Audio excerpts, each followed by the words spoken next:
সময়ে এঁচড় নিয়ে চলে এসেছি আর আমি এখন কলতলায় চলে এসেছি এঁচড়টা কাটতে। আর খুবই আঠা, এর জন্য কলে তলায় এঁচড়টা ধুলে আঠাগুলো সব বেরিয়ে যায়। হাতে তো অনেকেই নিয়েছো তেল আগে সর্ষের তেল মাখিয়ে, কিন্তু আমি এই পদ্ধতিতে করি, খুব ভালো পদ্ধতি। তো তোমরা এটা ট্রাই করতে পারো। আর খুবই সহজে তাড়াতাড়ি করে কেটে ফেললাম আমি এই এঁচড়টাকে।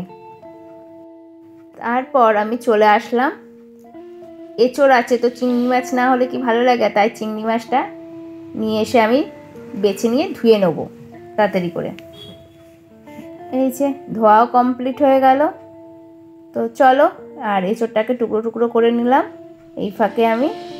তারপরে আস্তে আস্তে আমি এই এঁচড়টাকে এবার আমি করব কি জানো, প্রেসারে এবার একটু সিটি দিয়ে নেবো। ভালো করে কাটা হয়ে গেছে দেখতে পাচ্ছ তোমরা।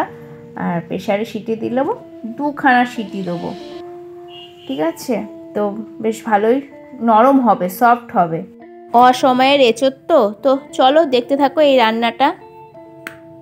প্রথমে আমি কড়াইতে তেল দিয়ে নিয়েছি, তারপর আমি আলুগুলোকে লাল লাল করে ভেজে নিচ্ছি। তো চলো দেখো পুরোটা রান্না, ভিডিওটা মিস করবে না, একদম স্কিপ করবে না কিন্তু তোমরা।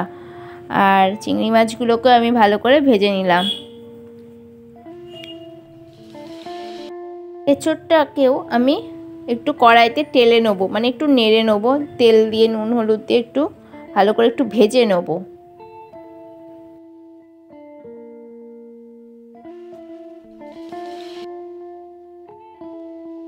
এর মধ্যে আমি দিয়েছি আদা রসুন পেঁয়াজ বাটা আর ধনে বাটা, আর দিয়েছি আমি জিরে বাটা, এর মধ্যে পেস্ট করে নিয়েছি, আর নুন হলুদ দিয়ে নিয়েছি। এইগুলোকে ভালো করে মিক্সড করে নেব। সব মিক্স করা হয়ে গেল। আর ওইদিকে এই ফাঁকে আমি কড়াইতে সম্বরা দিচ্ছি, তেজপাতা শুকনো লঙ্কা দারচিনি লবঙ্গ এলাচ এগুলো দিয়ে ভালো করে একটু নাড়াচাড়া করব। তো তারপর এই মশলাটাও আমি দিয়ে দেবো এক এক করে।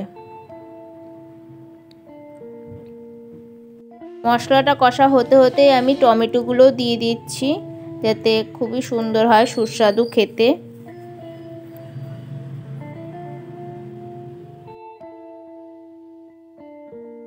অনেকক্ষণ ধরেই কষাবে, তোমরা তো বুঝতেই পারবে যেহেতু তোমরা রান্নাও করো। আর তারপর আমি দিয়ে দিচ্ছি এই যে আগে থেকে ভেজে রাখা এঁচড়টা, আর সিদ্ধও হয়েছিল তোমরা তো দেখেছো। তো পুরোটা দিয়ে এবার কষাবো ভালো করে। এবারে তার মধ্যে আস্তে আস্তে দিয়ে দেবো আগে থেকে ভাজা আলু ভাজাটা, আর চিংড়ি মাছটাও দিয়ে দেবো। আর এদিকে আমি এক সাইডে গরম জল বসিয়ে নিয়েছি, ঠান্ডা জলে করব না, গরম জল ফুটিয়ে নিয়েছি। ওই গরম জলটা পরে আমি ইউজ করব। তোমরা দেখতে থাকো এই ভিডিওটা। ভালো করে কষিয়ে নেবে যতক্ষণ না একটা ভালো সেন্ট বেরোয়, ঠিক আছে? এই যে চিংড়ি মাছগুলোও দিয়ে দিলাম আগে থেকে ভাজা। তারপর আমি আগে থেকে গরম জলটা যে করে রেখেছিলাম সেটা এবার দিয়ে দেবো। আস্তে আস্তে নাড়বো যাতে কড়াইতে না লেগে যায়। আর যে যেরকম যতটা পরিমাণ তেল খাবে নুন হলুদ খাবে সম্পূর্ণটা নিজের মতন করে করবে রান্নাটা। এই যে আমি কষিয়ে নিয়েছি, তাই একটু ঢেকে দিলাম।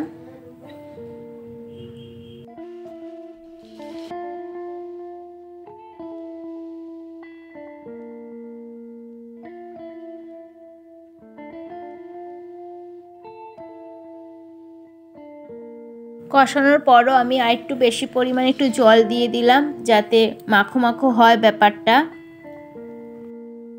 যাতে একটু মাখো মাখো হলেই বেশ ভালো লাগে, তাই না? আর পুরো মনে হবে খাসির মাংস, এত সুন্দর সেন্ট বেরোয় আর খেতেও দুর্দান্ত লাগে। এবারে একটু চিনি দিয়ে দিলাম যাতে কালারটা খুব সুন্দর আসে, আর একটু গরম মশলাও দিয়ে দিলাম নামানোর আগে।